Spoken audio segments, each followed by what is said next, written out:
7h02 du matin. Un appel désespéré au 911. Une femme en larmes implorant de l'aide pour un enfant qui avait perdu connaissance soudainement. Mais 3 détails dans cette histoire n'avaient aucun sens. Premièrement, pourquoi quelqu'un rechercherait-il comment se débarrasser des ecchymoses 5 fois sur Google un jour avant? Deuxièmement, pourquoi cette même personne supprimerait-elle 2 de ses recherches? Et troisièmement, le plus troublant de tous, pourquoi, lorsqu'elle fut laissée seule dans une salle d'interrogatoire, cette femme dit-elle à voix haute « Je vais en prison pour le reste de ma vie », avant même d'être accusée de quoi que ce soit. Voici l'histoire vraie de Hannah Westphy, une fillette de 3 ans qui a vaincu des batailles impossibles depuis sa naissance, mais qui n'a pas pu gagner la dernière. Une histoire qui implique des mensonges, des secrets familiaux, des preuves médicales choquantes et des aveux qui ont tout changé. Mais attention, tout n'est pas ce qu'il semble être. Jusqu'aux dernières minutes de cette affaire, vous allez vous demander qui dit vraiment la vérité. Préparez-vous pour un voyage qui va depuis un hôpital néonatal jusqu'à une salle de tribunal, en passant par une enquête qui a révélé des détails que personne n'attendait. Et à la fin, vous comprendrez pourquoi cette affaire a changé pour toujours les lois de protection de l'enfance en Ohio. Si vous n'êtes pas encore abonné à la chaîne, abonnez-vous maintenant. Ce n'est que le début d'une histoire qui va vous laisser sans voix. Pour comprendre complètement cette tragédie, nous devons revenir au début, un début qui a déjà commencé comme une lutte pour la survie. Hannah Jat Westphy est venue au monde le 11 janvier 2015, mais son premier cri n'était pas de joie ou de soulagement, c'était un cri de douleur pure. Sa mère, Adrienne Lam, était prise dans le cycle dévastateur de la dépendance à l'héroïne, et la petite Hannah est née en affrontant déjà une bataille qu'elle ne savait même pas qu'elle existait. Imaginez cela, un bébé nouveau-né qui était déjà en train de passer par le sevrage. Pendant 92 jours consécutifs, la petite Hannah a passé son existence dans une unité de soins intensifs néonatale, luttant pour chaque respiration qu'elle prenait. Les médecins l'ont lentement sevrée de la méthadone, observant impuissant tandis que son petit corps tremblait avec le sevrage de drogue qu'elle n'avait jamais choisi de consommer. Mais Hannah était une vraie guerrière depuis la naissance.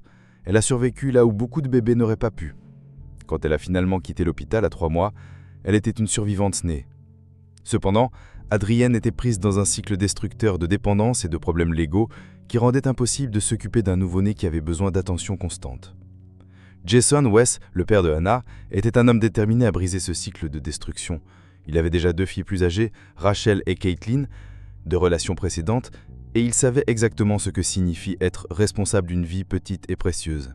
Maintenant, la minuscule Hannah devenait le 3e trésor de sa vie, et il était disposé à faire n'importe quel sacrifice nécessaire pour la protéger.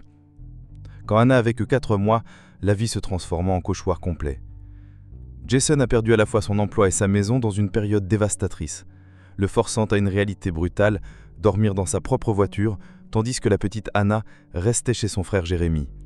Pendant presque 2 années entières, ils ont vécu cette existence nomade, se déplaçant d'un endroit temporaire à un autre, luttant seulement pour survivre chaque jour. Pendant cette période, Jason travaillait dans n'importe quel emploi qu'il pouvait trouver, toujours avec Hannah à l'esprit. Il savait que sa fille méritait la stabilité, méritait un vrai homme où elle pourrait grandir et se développer comme n'importe quel enfant normal.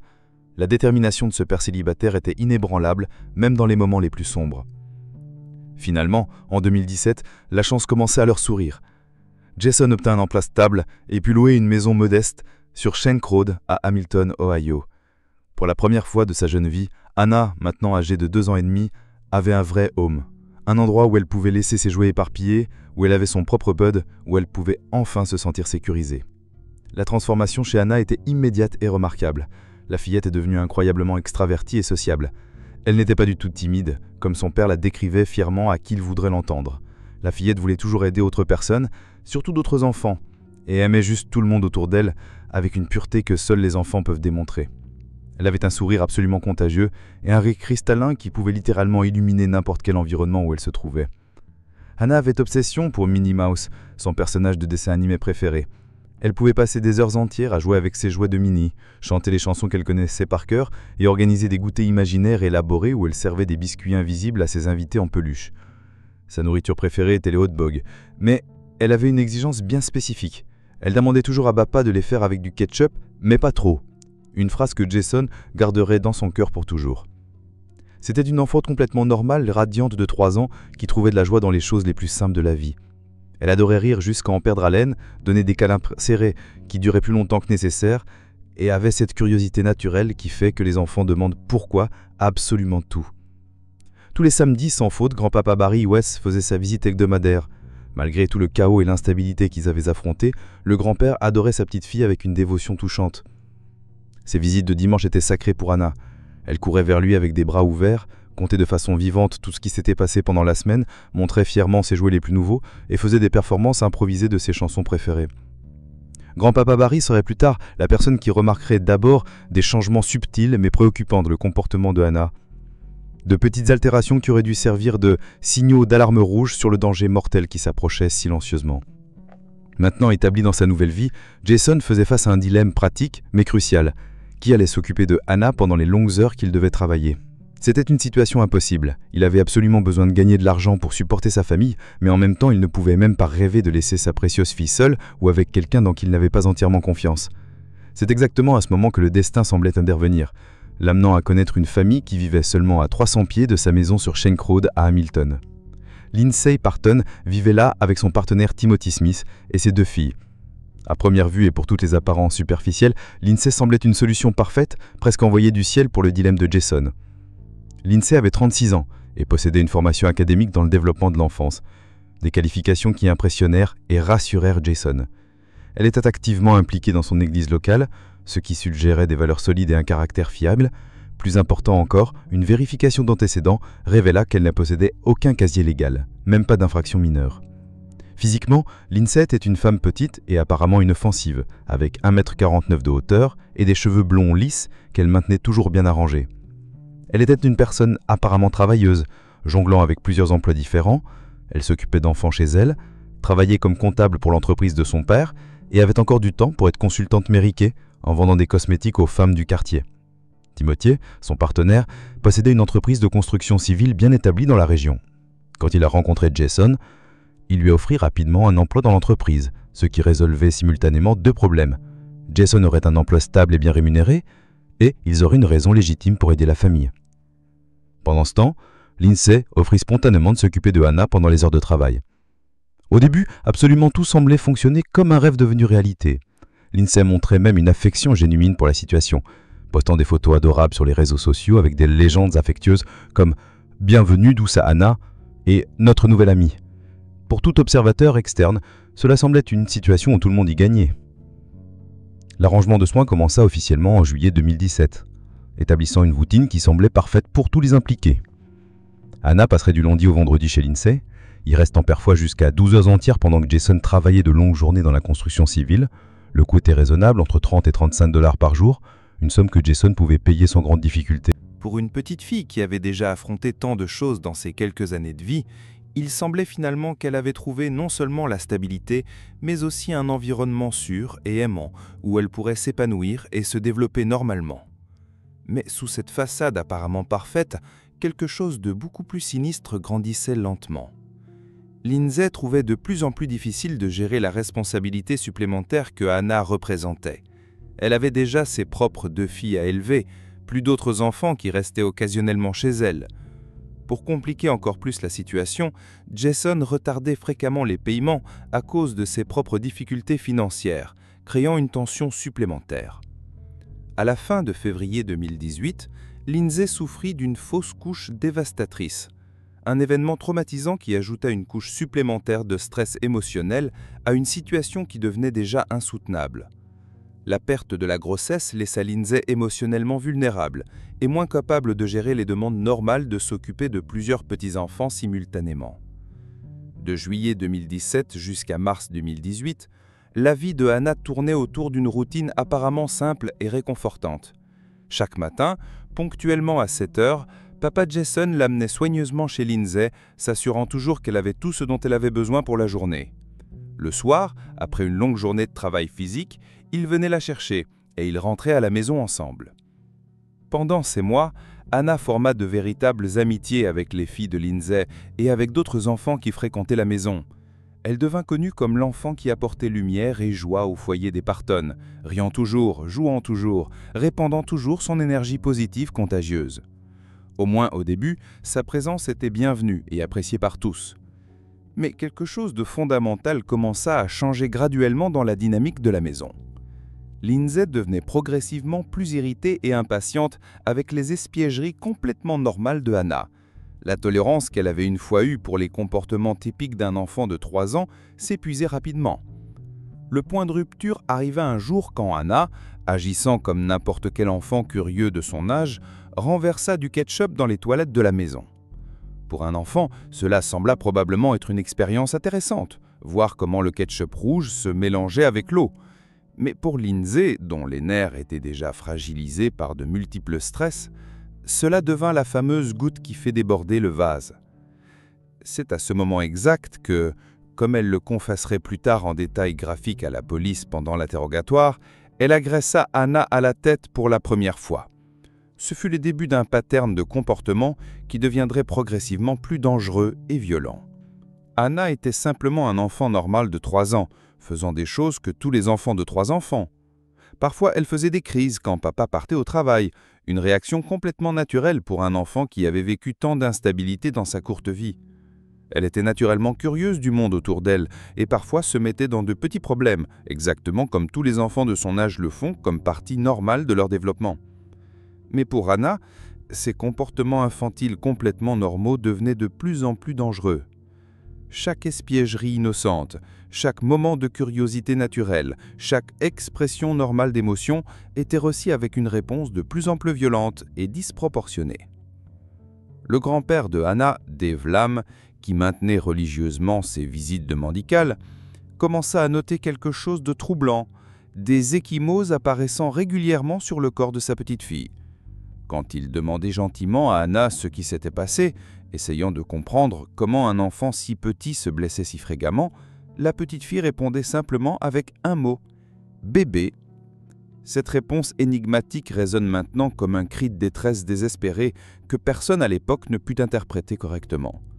Un enfant de 3 ans essayant d'expliquer quelque chose de terrible qui lui arrivait, mais sans avoir les mots ou la compréhension pour communiquer clairement le danger dans lequel elle se trouvait. Alors que mars 2018 approchait, la patience de Lindsay Parton était complètement à bout. La combinaison de multiples facteurs stressants avait créé une bombe à retardement émotionnel prête à exploser. Elle avait souffert d'une fausse couche traumatisante seulement quelques semaines plus tôt, faisait face à des pressions financières significatives et se sentait complètement débordée par la responsabilité de s'occuper de plusieurs petits-enfants simultanément. Anna, avec sa personnalité naturellement énergique et ses espiègleries complètement normales d'enfance, devint malheureusement la cible focale de toute cette frustration accumulée. Chaque rire louable, chaque question répétitive, chaque petit désordre que Anna faisait, comme partie normale d'être un enfant, était interprété à travers le filtre de l'irritation croissante de Lindsay. Le 6 mars, Anna tomba en juin dehors, résultant en ecchymose visible sur son visage. Le jour suivant, le 7 mars, elle tomba d'un petit train jouet chez Lindsay, ajoutant encore plus de contusion à son petit corps. Pour tout observateur occasionnel, ceux-ci semblaient être des accidents normaux d'enfance. Les enfants tombent et se blessent tout le temps. Mais quelque chose de beaucoup plus sinistre se passait pendant ces mêmes jours. Quelque chose que Lindsay essayait désespérément de cacher de tous autour d'elle. Le 7 mars, exactement le même jour que Anna tomba du train jouet, Lindsay fait quelque chose qui se prouverait plus tard incriminant. Elle rechercha secrètement sur Google, multiples fois, sur le thème « Comment se débarrasser des ecchymoses ». Ce ne fut pas une recherche occasionnelle ou accidentelle. Lindsay fit ses recherches spécifiques 5 fois séparées autour de la journée, démontrant une obsession obsessionnelle avec le sujet. Plus révélateur encore, elle supprima délibérément 2 de ses recherches de son historique de navigation, dans une tentative claire de couvrir ses actions. Pourquoi interroger quelqu'un ferait-il ce genre de choses ? Leur réponse terrible est que les ecchymoses sur le corps de Anna n'étaient pas tous des résultats de chutes accidentelles. Certaines étaient intentionnellement causées, et Lindsay cherchait des moyens de les faire disparaître avant que quelqu'un pose des questions gênantes. La matinée fatidique du 8 mars 2018 commença exactement comme des centaines d'autres matinées avant elle. Jason prépara soigneusement Anna pour une autre journée, suivant la routine établie qui était devenue une seconde nature pour eux. À 6h52 minutes, comme il le faisait toujours, il envoya un message texte à Lindsay l'avertissant qu'il était en route avec Anna. Cette matinée particulière, Anna était dans une humeur spécialement bonne. Elle voulait s'asseoir sur le siège arrière de la voiture, quelque chose qu'elle ne faisait pas normalement, et était exceptionnellement affectueuse avec son père. Répétitivement, elle demandait « Encore un bisou, papa, encore un bisou », avant qu'ils se séparent pour la journée. Ce comportement était inhabituel pour Anna, et Jason se torturerait plus tard mentalement en se demandant répétitivement si sa précieuse fille n'avait pas d'une manière ou d'une autre pressenti que ce serait la dernière conversation qu'ils auraient jamais. Serait-il possible qu'un enfant de 3 ans ait eu un instinct primitif sur le danger qui l'attendait? À 6h55 exactement, Jason emmena Anna soigneusement enveloppée dans sa couverture préférée jusqu'au garage de la maison de Lindsay. Ils eurent une conversation décontractée sur la neige qui était tombée pendant la nuit et sur la vapeur médicale que Lindsay utilisait pour traiter les ecchymoses visibles sur le visage de Anna. « Cela semble aider », observa Lindsay, feignant la préoccupation en examinant le visage de la fillette. Jason, faisant entièrement confiance à la femme qui s'était occupée de sa fille pendant des mois, accepta l'évaluation et dit au revoir pour aller au travail. Il n'avait aucun soupçon qu'il ne verrait plus jamais sa fille vivante. Ce qui s'est passé dans les minutes suivantes continue d'être l'objet de débats légaux et médicaux, mais les preuves physiques racontent une histoire tout aussi terrible. Anna entra dans la maison avec Lindsay, demanda un beignet pour le petit déjeuner et exprima le désir de s'asseoir confortablement sur le coussin pour manger. C'est exactement à ce moment que, comme elle le confesserait plus tard en détails graphiques à la police pendant l'interrogatoire, la petite fille commença à montrer de la détresse émotionnelle parce qu'elle ne voulait pas que son papa parte au travail. Pour Anna, qui avait vécu tant d'instabilité dans sa vie, la séparation quotidienne était encore difficile à accepter. Mais au lieu de réconforter l'enfant ou de l'aider à traiter ses émotions normales, Lindsay perdit complètement le contrôle de ses propres émotions réprimées. Elle saisit Anna, qui ne pesait que 15 kilos et était sans défense contre une femme adulte, et commença à la secouer avec une force si brutale que la tête de l'enfant oscillait d'une manière très violente d'avant en arrière. L'agression ne s'arrêta pas là. Lindsay serra Anna avec assez de force pour laisser des marques, la souleva du sol et continua à la secouer avec encore plus de violence. Finalement, dans un acte de fureur incontrôlée, elle jeta littéralement l'enfant sur le sol dur en béton du garage. La force de cet impact final fut médicalement déterminée comme étant équivalente au trauma d'une chute d'un 2e étage. Le petit corps de Anna ne put simplement pas supporter une telle violence. Son cerveau délicat fut secoué à l'intérieur du crâne avec assez de force pour causer des dommages irréversibles et fatals. À exactement 7 heures du matin, Lindsay essaya d'appeler Jason, mais il ne put pas répondre immédiatement. Il retourna l'appel en 1 minute, mais à ce point, le destin de Anna était déjà scellé. À 7h02, Lindsay composa le numéro d'urgence 911 et sa voix fut enregistrée pour la postérité. Dans l'enregistrement de cet appel, qui serait plus tard reproduit devant un jury horrifié, nous pouvons entendre une femme apparemment désespérée pleurant au téléphone, implorant les ambulanciers de se dépêcher pour sauver une petite fille qui avait simplement perdu connaissance sans explication. L'ironie terrible est que cette même femme venait de secouer un enfant de 3 ans avec assez de violence pour détruire complètement son cerveau seulement quelques minutes avant de faire cet appel supposément inquiet. Quand les premiers secours arrivèrent chez Lindsay, ils trouvèrent une scène qui resterait gravée dans leur mémoire pour toujours. La petite Anna était inconsciente sur le canapé du salon, son petit corps inerte et fragile. Sa respiration était dangereusement superficielle et irrégulière, un signe clair que quelque chose allait terriblement mal. Ses yeux bougeaient, mais de manière désordonnée et sans but, un autre indicateur médical de trauma cérébral grave. Plus alarmant encore, éparpillé sur tout son petit corps, il y avait de multiples ecchymoses à divers stades de guérison, sur le visage, sur la poitrine, sous le menton et en d'autres endroits qui ne deviendraient visibles que pendant l'examen médical plus détaillé. Le pompier Evan Rady, qui fut le premier professionnel à arriver sur les lieux, reconnut immédiatement qu'ils avaient affaire à une urgence médicale extrêmement grave. Son expérience et sa formation lui dirent que l'enfant était en danger mortel imminent. Et il prépara rapidement Anna pour le transport d'urgence, sachant instinctivement que chaque seconde perdue pourrait être la différence entre la vie et la mort. À l'hôpital Fort Hamilton, la docteure Anne Newan examina Anna et vit quelque chose qui la fit frissonner professionnellement. L'enfant présentait de multiples ecchymoses sur diverses parties du corps.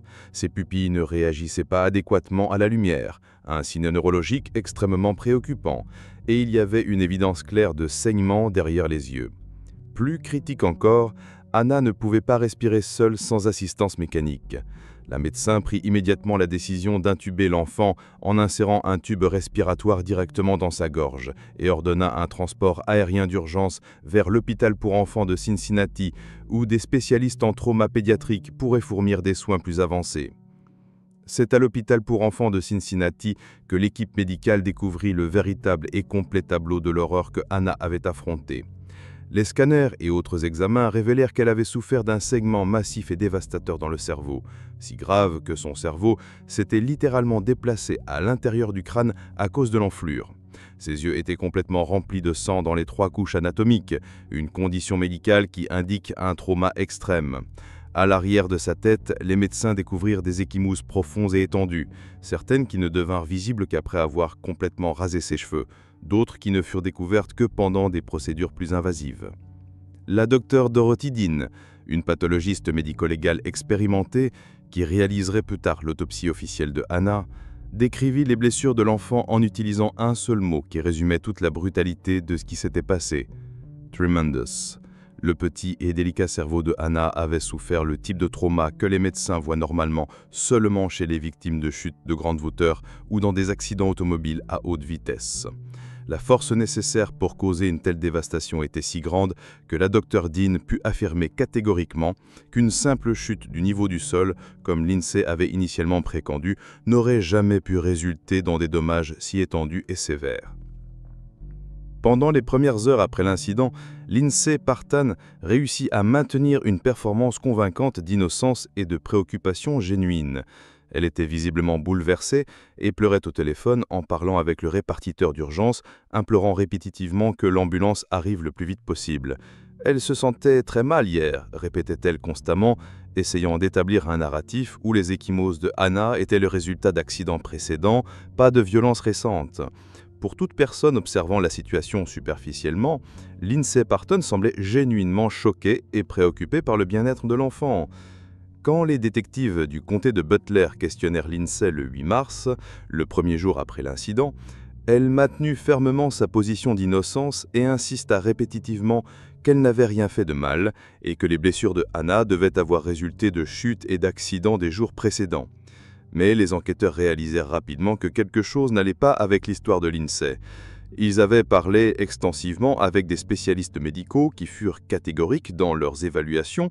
Les blessures de Anna, particulièrement le trauma cérébral dévastateur, s'étaient passées cette même matinée, pas des jours avant comme Lindsay le prétendait. L'évidence médicale était simplement incompatible avec la version des événements que Lindsay essayait de vendre. Les médecins expliquaient que le type de segment cérébral que Anna avait souffert aurait résulté dans une incapacitation immédiate. Il n'y aurait pas eu de période de plusieurs heures où elle aurait pu fonctionner normalement avant de perdre connaissance soudainement. Le jour suivant, le 9 mars, les détectives appelèrent Lindsay pour un deuxième interrogatoire, cette fois armés d'informations médicales plus détaillées et d'une détermination plus grande d'arriver à la vérité. Ils étaient préparés pour une conversation beaucoup plus confrontatrice et directe. Pendant cette deuxième session, ils confrontèrent Lindsay avec des photographies médicales des ecchymoses de Anna prises à l'hôpital. Ces images étaient incontestables et montraient clairement des patterns de blessures qui n'auraient pu résulter de simples chutes accidentelles. Graduellement, sous la pression implacable des preuves médicales et du questionnement impersistant des détectives, l'histoire élaborée de Lindsay commença à s'effondrer pièce par pièce. Premièrement, elle prétendait que Anna avait glissé et frappé sa tête sur une marche en béton. Quand cette version fut questionnée, elle changea pour une nouvelle histoire où elle-même était tombée en tenant Anna. Subséquemment, elle offrit une troisième version où peut-être avait-elle légèrement secoué Anna après une chute dans une tentative de la réveiller. Mais les détectives continuèrent à presser implacablement, sachant que l'évidence médicale était trop convaincante pour accepter ces explications évasives. Finalement, après de longues heures d'interrogatoire intense, avec la vérité étant extraite couche par couche, la réalité terrible émergea finalement. « Je me suis fâché et j'ai frappé sa tête ». Lindsay confessa finalement au détective, ces mots étant enregistrés pour usage ultérieur au tribunal. Mais peut-être l'évidence la plus dévastatrice et incriminante contre Lindsay ne vint pas de ses aveux, mais plutôt de ses propres actions dans les jours précédant le crime. Le 7 mars, exactement 24 heures avant la mort de Anna, Lindsay Partan avait cherché obsessivement sur Internet sur comment se débarrasser des ecchymoses. Ce ne fut pas une consultation unique ou occasionnelle. Elle fit cette recherche spécifique 5 fois séparée au cours d'une seule journée, démontrant une préoccupation croissante et obsessive avec le sujet. Plus incriminante encore, elle supprima délibérément 2 de ses recherches de l'historique de navigation, dans une tentative évidente de couvrir les preuves de ses actions. Pendant le procès ultérieur, Lindsay essaya d'expliquer ses recherches en prétendant qu'elle cherchait simplement des remèdes naturels pour aider Anna avec des ecchymoses résultant de chutes accidentelles, mentionnant spécifiquement des huiles essentielles et de la vapeur médicinale. Mais le jury ne fut pas convaincu par cette explication. La question logique qui restait est pourquoi quelqu'un supprimerait des recherches de l'historique s'il essayait génuinement d'aider un enfant blessé ? Un moment encore plus choquant et révélateur se produisit lors du premier interrogatoire de Lindsay. Les détectives, suivant la procédure standard, la laissèrent seule dans la salle d'interrogatoire pendant quelques minutes, sans réaliser que le système d'enregistrement était encore actif et capturait l'audio. Pendant ces moments de supposée intimité, Lindsay fut enregistrée disant à voix haute et claire « Je vais en prison pour le reste de ma vie ». Cela arriva avant qu'elle ait avoué quoi que ce soit, avant que les détectives aient montré les preuves médicales les plus accablantes et avant qu'elle ait été formellement accusée de quelque crime que ce soit. Cette déclaration spontanée suggéra fortement que Lindsay savait déjà dans son fort intérieur qu'elle était coupable de quelque chose de terrible.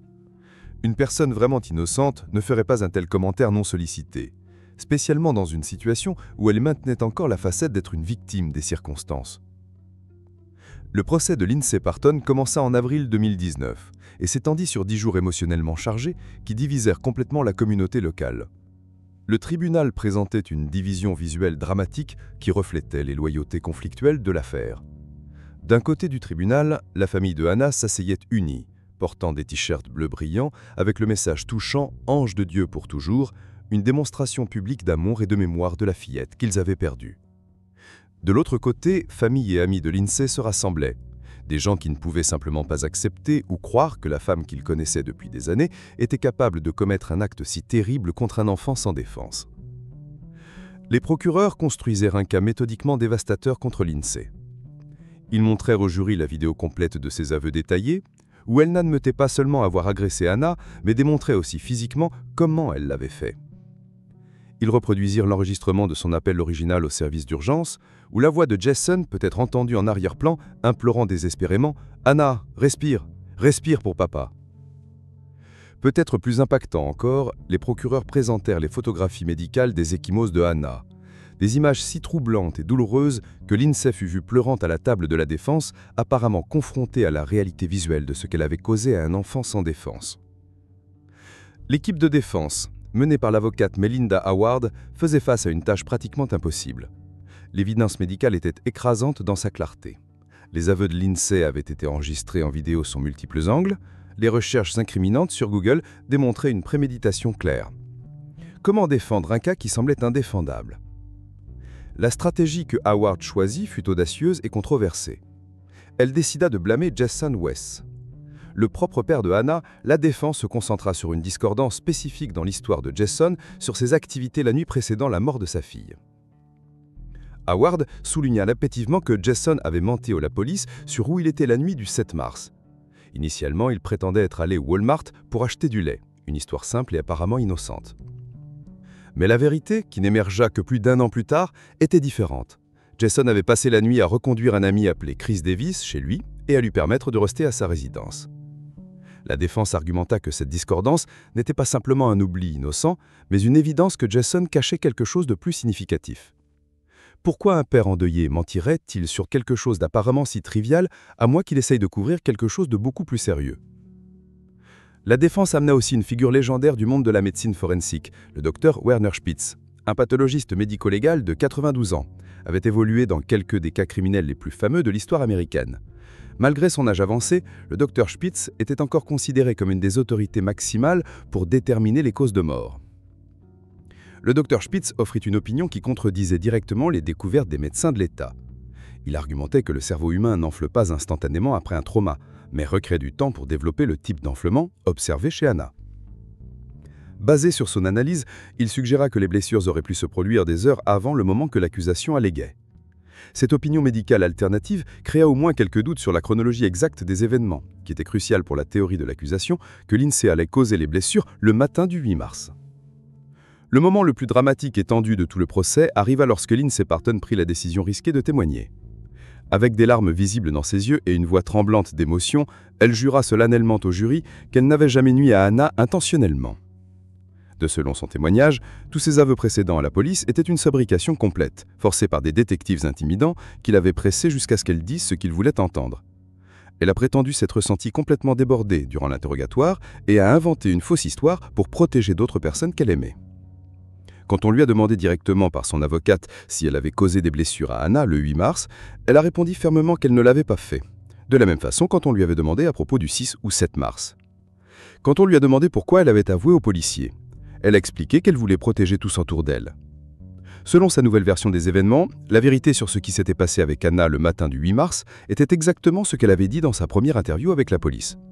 Elles étaient simplement entrées dans la maison ensemble et Hannah avait inexplicablement perdu conscience sans aucune intervention extérieure. Mais le procureur était complètement préparé à ce moment.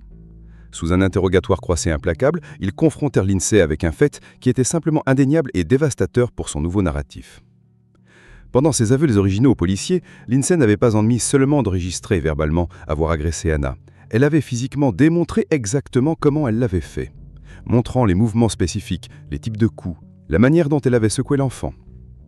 Personne n'avait suggéré ces actions spécifiques pour elle. Personne n'avait coaché ou dirigé ses mouvements. Comment aurait-elle pu démontrer avec cette précision des actions qu'elle prétendait n'avoir jamais commises? Comment aurait-elle pu montrer des détails si spécifiques de quelque chose qui supposément n'était jamais arrivé? Plus dévastateur encore, les procureurs soulignèrent quelque chose qui révélait beaucoup sur la mentalité de Lindsay. Pendant ses aveux, elle avait basiquement admis qu'elle considérait normal et acceptable de frapper un enfant de 3 ans. Elle avait exprimé la croyance que le père de Hannah approuverait une telle discipline. Cette révélation peignit un portrait troublant d'une femme qui ne comprenait fondamentalement pas les limites appropriées dans le soin d'enfant. Quelqu'un qui voyait la violence physique contre un petit enfant comme un comportement normal et justifiable. Après 12 heures intenses et émotionnellement épuisantes de délibération, pendant lesquelles le jury examina soigneusement chaque pièce d'évidence et chaque détail du témoignage, ils sont retournés enfin au tribunal le soir du 12 avril 2019. Le verdict qu'ils annonçaient résonna à travers le tribunal silencieux comme un tonnerre. Lindsay Parton fut formellement considérée comme coupable d'homicide, d'homicide involontaire et de 4 accusations séparées de mettre un enfant en danger. Le greffier du tribunal lit chaque verdict de façon solennelle et claire. Dans les 4 premières accusations de mettre un enfant en danger, le jury prononça un verdict de coupable. Dans l'accusation d'homicide involontaire, encore coupable. Et dans l'accusation la plus grave d'homicide, la décision finale fut la même, coupable. Le 9 mai 2019, le juge Greg Stevens prononça la sentence qui scellerait le destin de Lindsay pour les décennies à venir. Il l'a condamnée à la prison à vie avec possibilité de libération conditionnelle seulement après 18 ans d'incarcération. Pendant l'audience de condamnation, la famille de Hannah eut l'opportunité de confronter Lindsay directement avec l'impact dévastateur de ses actions.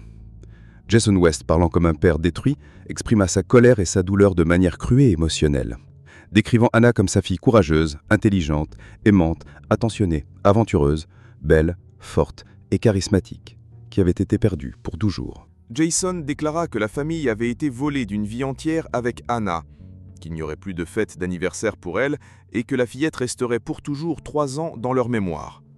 Il exprima qu'il ne pouvait même pas commencer à décrire la colère qu'il ressentait, espérant que Lindsay recevrait la punition maximale possible et ne sortirait jamais de prison pour ce qu'elle avait fait à sa fille. Même après le verdict et la sentence, les supporters de Lindsay continuèrent à proclamer son innocence. Des membres de la famille et des amis proches exprimaient une incrédulité totale sur la capacité de Lindsay de commettre un tel acte, affirmant la connaître toute leur vie et n'avoir jamais vu de comportement violent ou agressif contre des enfants. Aujourd'hui, Lindsay Parton, maintenant âgée de 43 ans, purge sa sentence à l'institution correctionnelle de Dayton. Elle participe à des programmes de réhabilitation, incluant la musicothérapie et des classes de parentalité, et est en formation pour servir comme mentor pour d'autres prisonniers. Sa date la plus proche possible pour la libération conditionnelle est 2037. L'aspect le plus douloureux de la situation actuelle de Lindsay est qu'elle n'a pas vu ses 2 filles biologiques depuis sa condamnation. Dans des lettres écrites de prison, elle exprima une nostalgie profonde, voulant que ses filles sachent qu'elle pensait à elles à chaque minute de chaque jour et les aimait infiniment. La famille de Hannah dépensa plus de 75 000 $ en honoraires d'avocat, présentant des appels à tous les niveaux possibles du système judiciaire. Chaque appel fut systématiquement nié. En mars 2021, la Cour suprême de l'Ohio refusa d'entendre l'affaire, épuisant effectivement toutes les options légales disponibles pour l'INSEE. Pour la famille de Hannah, bien que la justice légale ait été servie, la douleur émotionnelle reste une présence constante dans leur vie.